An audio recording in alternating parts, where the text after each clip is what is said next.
Mariah Rouser, career high in points, career high in three-pointers made, and what a huge difference. They did a good job playing a very tight zone, packing in the paint. You were going to have to hit the shots from the outside, and Mariah, wow, what can you say?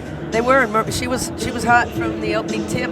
She didn't get a rest until the last 2 minutes of the third quarter, and that's very unusual for her, but she was keeping us alive. I thought our players did a great job, as we've talked about, sharing the basketball. We couldn't buy a bucket early.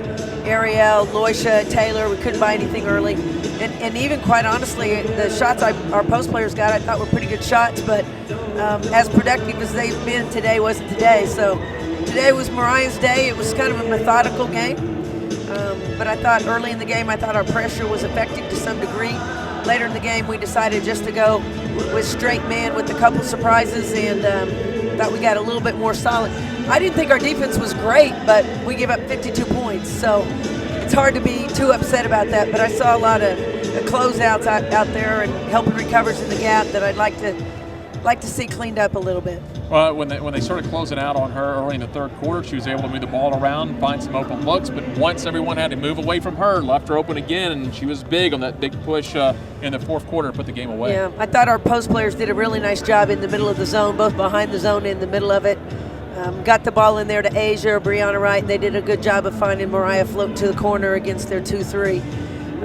Later in the game, when they started trapping, I thought our post players did a good job of screening off some traps and forcing a big to come out and close out of Mariah, and she was able to get the ball in the air before they got there. Maybe an unsung hero tonight is Brianna Wright. They did a good job not letting her shoot a lot. She only shot 4 field goals. She was 2 for 4, 5 points, but she pulled down 12 rebounds for you down low. Yeah, and that was something I was a little wound up about throughout the course of the game. I thought number 25, she was a first-time starter tonight. She comes in and has 13 and 13. Yeah.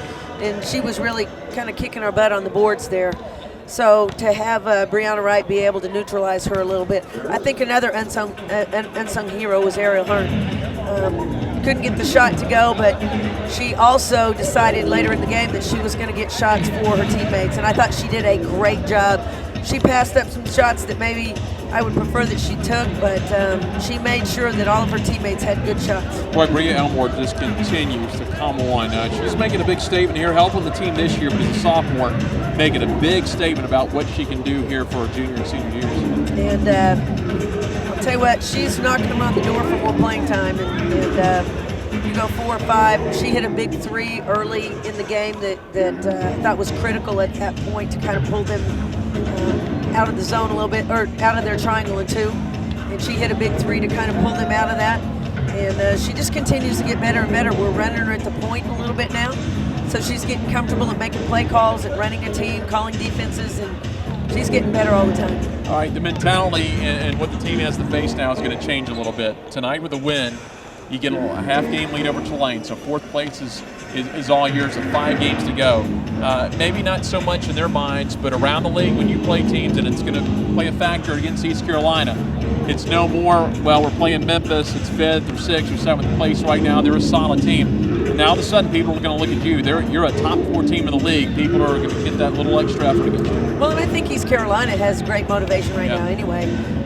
I think from the videotape that I've seen so far, they're playing well. They got beat in overtime the other night at SMU. They had led. SMU hit a shot at the buzzer in regulation to send it in overtime, so they're stinging from that a little bit. We know that earlier they nearly got USF at home. They've played a lot of games very, very close. They're a basketball team that I'm trying to figure out how they're 3-9 right now in the league, because I think they're a better basketball team than that. So we're going to have to pack our hard hats and go to work at East Carolina.